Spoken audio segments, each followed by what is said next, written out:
ঘটনা ঘটতেছে যে সেগুলো নিয়ে কথা বলতেই হয়। তাই অনেকগুলো বিষয় যেগুলো নিয়ে কথা বলবো বলে মনে করছিলাম আর কওয়া হয় না। যাই হোক, আজকের আলাপ আমরা শুরু করি তৌহিদি জনতা নিয়ে। আমরা আর এক গেঞ্জামের মধ্যে পড়েছি। নানা জায়গায় জনতা হামলায় পড়তেছে, নানা রকম ঘটনা ঘটতেছে। বাঙ্গু সেকুলারেরা নাম দিচ্ছে তৌহিদি জনতা। এর মধ্যে কয়টা ঘটনা ঘটছে যে ঘটনাগুলো একটার সাথে আবার একটা সম্পর্কযুক্ত, একই রকম ঘটনা। এ ওরে দোষ দেয়, সে তারে দোষ দেয়। আসেন প্রথম থেকে ঘটনাগুলো দেখি।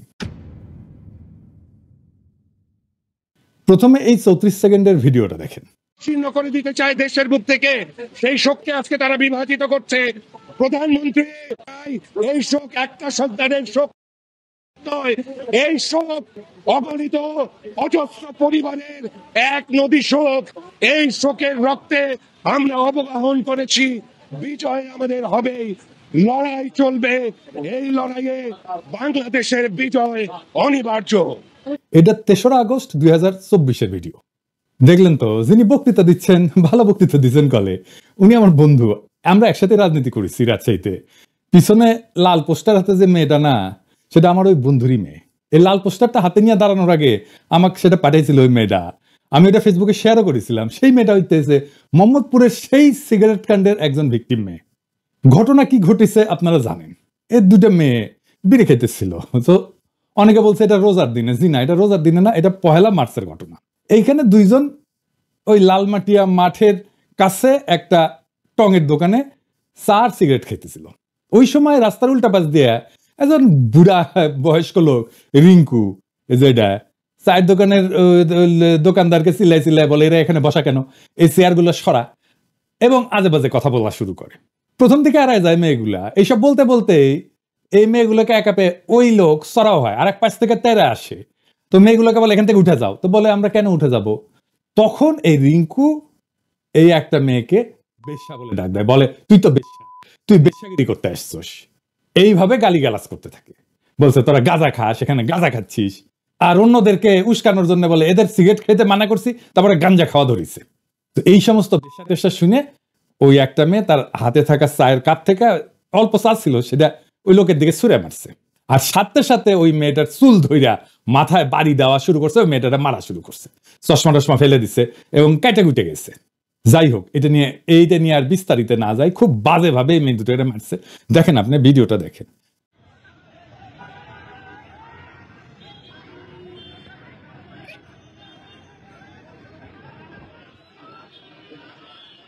তারপরে এই মেয়েদের গার্জেন টার্জেন চলে আসে, কিন্তু এই গার্জেনদের সামনে এদেরকে মারা হয়, থানায় টানায় নিয়ে যাওয়া হয়।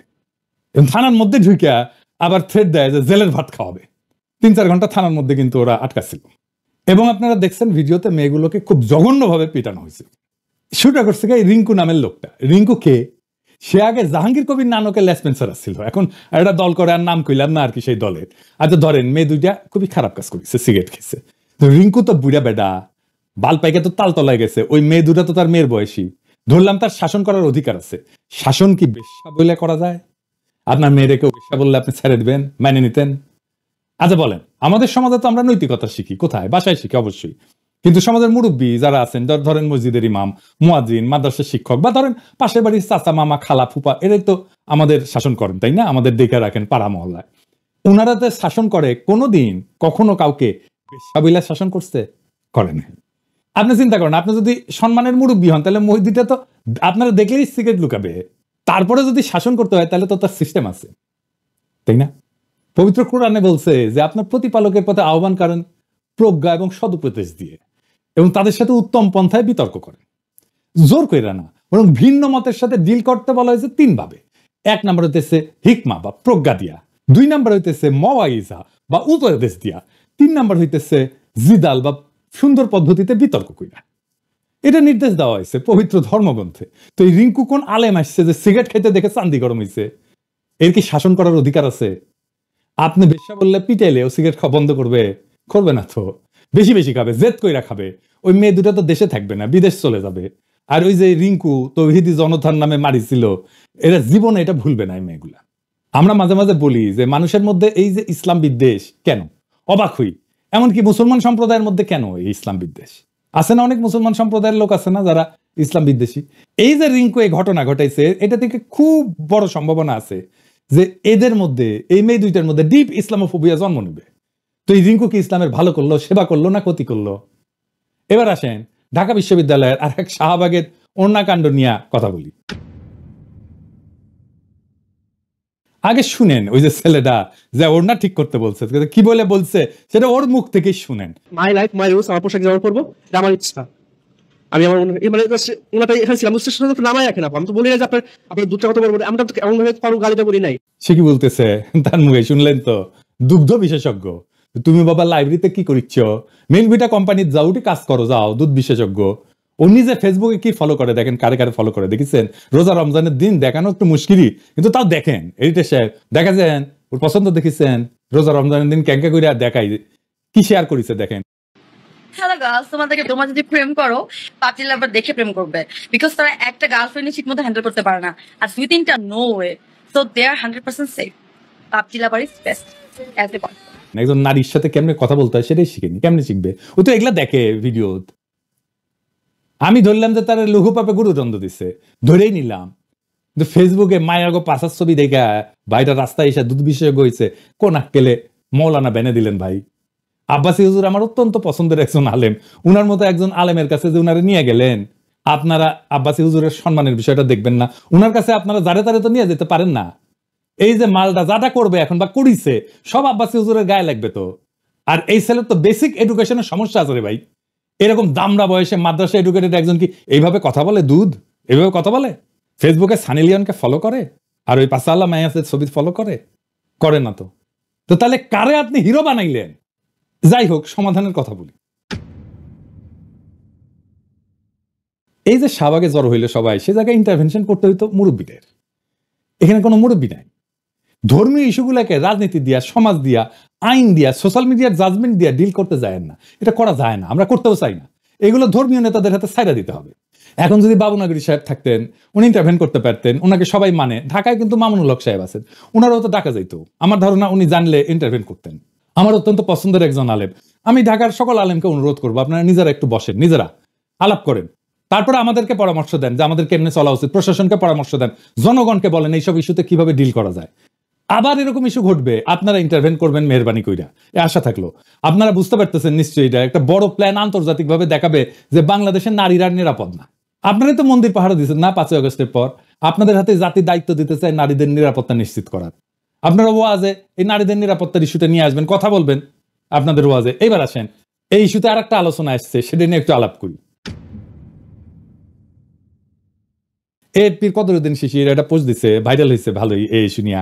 শিশির আমার খুবই পছন্দের একজন সাংবাদিক, তাও কিঞ্চিত সমালোচনা করতেই হচ্ছে শিশিরের পোস্ট নিয়ে। শিশির 21-এর বইমেলা খেতে যে শতাব্দী ভবর দোকানের সামনে যে প্রতিবাদ, ওটারও শিশির মপ কইছে, কিন্তু আমাদের পোলাপানদের মারছে তো পাবো, তাই না? দেখেন, প্রথম আলো ডেইলি স্টারের সামনে জিয়াফতে ছিল এরকম 2 জন, গতকাল শাহবাগেও ছিল ওই যে এই পোলাটারে সারানোর জন্য আর কি। তো এই যে স্পেসিফিক 2 জনের কথা বলা হইতেছে, ওরা কি জিয়াফতে এসে সহিংসতা করেছে নাকি এমন কিছু করেছে যেটা অগ্রহণযোগ্য? তারা তো একটা শান্তিপূর্ণ কর্মসূচিতে এসে শান্তিপূর্ণভাবে অংশ নিয়েছে, সবাই অংশ নিতে পারে। আমরা কি তাদের বাইক করে দেবো? কখনোই না। জিয়াফত হইল একটা বিশাল সামাজিক আয়োজন, যেখানে শ্রেণী, ধর্ম, রাজনৈতিক পরিচয়ে ঊর্ধ্বে উঠা সবাইকে সমানভাবে আমন্ত্রণ জানান। এখানে বিএনপিরা আসছে, এখানে জামাত ইসলাম আসছে, এখানে জাতীয় নাগরিক কমিটির লোকজন আসছে। এই মিলন মেলা উপলক্ষে সৌহার্দ্য এবং সম্প্রীতির বন্ধনে আবদ্ধ হবে মানুষজন। আমরা তো হিন্দুদের জন্য খাসির আয়োজনও করছি জিয়াফতে।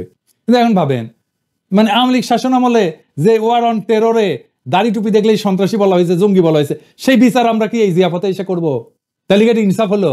আমরা তো কোনো দল বা শক্তির অনুগত হইয়া বিপ্লব করিনি যে আমাদের আওয়ামী লীগ, ভারত বা পশ্চিমাদের পরিকল্পনা মাফিক তাদের তথাকথিত সন্ত্রাসের বিরুদ্ধে অনন্ত যুদ্ধের মধ্যে আমাদের থাকতেই হবে। আমাদের বিপ্লব অভ্যুত্থান ছিল অন্যায়ের বিরুদ্ধে প্রতিবাদ, এক নতুন সূর্যের অপেক্ষায় করা একটা সংগ্রাম। সেটা তো কখনোই অন্ধ প্রতিশোধের খেলায় পরিণত হওয়ার জন্য ছিল না। গতকাল শাহবাগের সবচেয়ে খারাপ কাজ যেটা হয়েছে, তা হইতেছে ছেলেটাকে হিরো বানায় দেওয়া হয়েছে, পাগড়ি টাগড়ি পড়ায়, ফুলের মালা টালা দেওয়া। এটা খুবই খারাপ এক্সাম্পল হয়েছে। এটা উৎসাহিত হয়ে সারা দেশে ফেসবুকে মাইয়াদের পাশে দেখা এই যে যৌন অবদমিত কিছু উচ্ছৃঙ্খল পোলা নারীদের উপরে এইভাবে চড়া হইতে থাকবে। আমাদের সমাজ বাদ দেন, ইকোনমি থাকবে এরকম করলে? আমাদের গার্মেন্টস থাকবে, মেয়েরা যাইতে পারবে গার্মেন্টসে? কেমনে সামলাইবেন এসব? গতকাল শাহবাগ থানায় তো ধর্ম উপদেষ্টা যাওয়া উচিত ছিল এইসব ফয়সালার জন্য। সর্বজন সদ্য আলেমদের যায় বলতে হইতো যে হুজুর এসব দেখেন, আপনারা পরামর্শ দেন কি করা লাগবে, আপনারা মুরব্বী দেখেন, 3-4 জন মুরব্বী বিষয়টা সেটেল করে দিতে পারতেন ওইখানেই। আমি ধর্ম উপদেষ্টা হইলে বা স্বরাষ্ট্র উপদেষ্টা হইলে তাই করতাম, ওনারা ফয়সালা করে দিতেন, আমি ওনাদের বসতে দিয়ে পাশে দাঁড়ায় থাকতাম, লিটারারি দাঁড়ায় থাকতাম, আক্ষরিক অর্থে দাঁড়ায় থাকতাম। এইটা বুঝাইতে যে ওনারা আমারও মুরব্বী, কিন্তু আমরা সেটা করবো না। ফেসবুকে লড়াই লাগাই দেবো, অযথা আমাদের শক্তি ক্ষয় করবো। এটা জাতির ক্রিয়েটিভ এনার্জি আমরা কত অল্পেই খরচা করে ফেলি। আমাদের উপদেষ্টা পরিষদের সবচেয়ে বড় ব্যর্থতা হচ্ছে যে সিচুয়েশন ট্যাকেল করার মতো স্ট্র্যাটেজিক ইন্টারভেনশন কি হইতে পারে সেটা পরামর্শ দেওয়ার মতো একজনও নাই। আমি যদি গতকাল টাইম মতো ঘটনা জানতে পারলাম না, তাহলে সংশ্লিষ্টদের পরামর্শ দিতাম। ওনারা তো আবার গাড্ডায় না পড়লে পর্যন্ত পরামর্শ চান না। এই জুলাই আগস্ট বিপ্লব ধ্বংস হইয়া যেত, আমরা সফলই হইতে পারতাম না যদি নারীরা রাস্তায় নামে না আসতো।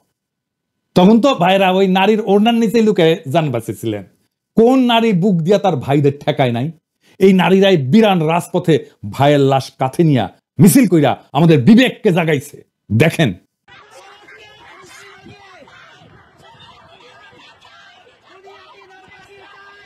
আজ সেই নারী রাস্তায় বাইরে হইতে ভয় পায়। আমরা 7 মাসে বদলাই গেছি? আমরা পরাজিত হয়ে গেছি নাকি? নারীরা যেই দেশে অনিরাপদ, নারীরা যেই দেশে রাস্তায় নিগ্রহের আশঙ্কায় পথ চলে, সেই দেশে হাসিনা না থাকলেই কি হয়েছে? ওটা তো আর এক পরাধীন বাংলাদেশ। আপনারা কেমন ভাইরে ভাই, আপনাদের বোনদের মেয়েদের রক্ষা করতে পারতেছেন না? আজ থেকে শপথ নেন, কোনোভাবেই নারীদের অনিরাপদ ভাবতে দেবেন না বাংলাদেশের পথে। বাংলাদেশ ধ্বংস হয়ে যাবে। হাসিনারে চটকইরা ঢুকতে হবে না, এমনি ধ্বংস হয়ে যাবে এইসব চলতে থাকলে। বাংলাদেশ শেষ। আওয়ামী পান্ডা রিঙ্কুরা যারা মসজিদে ঢুকা মুসল্লি পিটাইতো, তারা এখন ইসলামের সেবক সেজা নারীদের হেনস্থা করতেছে। আর সারা দুনিয়া দেখবে আমাদের দেশের লোকেরা ইসলামের নামে নারীদের নিগ্রহ করতেছে। মাত্র কয়েকটা লোকের জন্য বিপ্লব আর স্বাধীন বাংলাদেশের স্বপ্ন আমাদের ধ্বংস হয়ে যাবে। ওইটা হাসিনা চট করে ঢুকে যাওয়ার চাইতেও খারাপ হবে।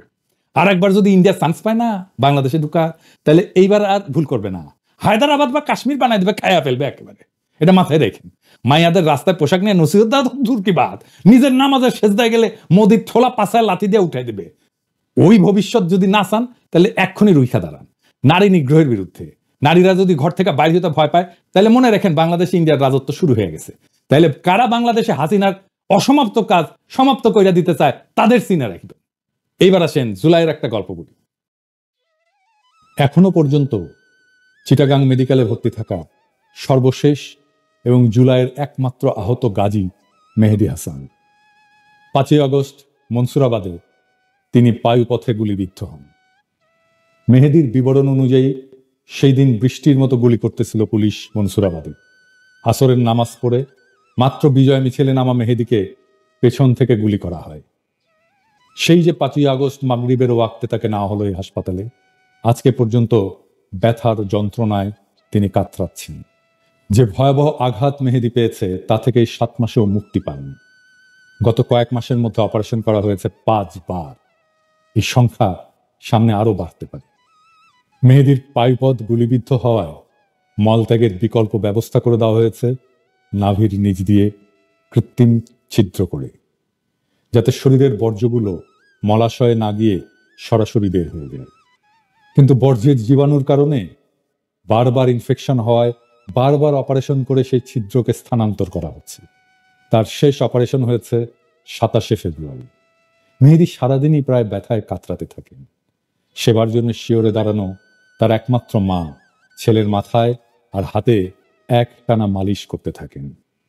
মেহেদী পেশায় ছিলেন ড্রাইভার। তার উপার্জনই পরিবারের খরচ চলত। পুলিশের নৃশংসতায় এই গাজী এমন এক করুণ দশা উপনীত হয়েছে যে তার আসলে উন্নত চিকিৎসারও কোনো সুযোগ নেই। মেহেদীর পায়ুপথ এবং তলপেটে থাকা সেলাইগুলো যতদিন ঠিক না হবে, যতদিন স্বাভাবিক জীবনে সে ফিরে না আসবে, ততদিন এভাবেই সে ছটফটিয়ে দিন কাটিয়ে দেবে। আমরা কি মেহেদীদের বীরত্বের ইতিহাস জাতিকে জানাবো, নাকি দুগ্ধ বিশেষজ্ঞদের হিরো বানায় বিপ্লবের সাথে বিশ্বাসঘাতকতা করব? সেই বিচারের ভার আপনাদের উপরেই দিলাম। এই দেশেই 5 আগস্টের স্বাধীনতা, গণতন্ত্র এবং ন্যায় বিচারের স্বপ্ন প্রতিষ্ঠিত হয়েছিল। আজ সেই স্বপ্ন কিভাবে ধূলিসাৎ হচ্ছে তা আমাদের চারপাশে স্পষ্ট। নারীর নিরাপত্তা নিশ্চিত না হলে, সমাজে সহনশীলতা না থাকলে আমাদের নবলব্ধ স্বাধীনতা শুধুই নামমাত্র স্বাধীনতা হয়ে থাকবে। যদি এই অবস্থা চলতে থাকে, তাহলে একদিন বাংলাদেশ সত্যিকার অর্থেই এক নতুন দাসত্বের শৃঙ্খলে আবদ্ধ হবে, যেখানে মানুষ মানুষকে শাসন করবে অত্যাচারের নামে, ধর্মকে ব্যবহার করবে ক্ষমতার হাতিয়ার হিসেবে, আর ন্যায় বিচার থাকবে কেবল কাগজের পাতায়। আজ সময় এসেছে রুখে দাঁড়ানোর, নারীদের নিরাপত্তা নিশ্চিত করা, ন্যায় বিচার প্রতিষ্ঠা করা এবং ধর্ম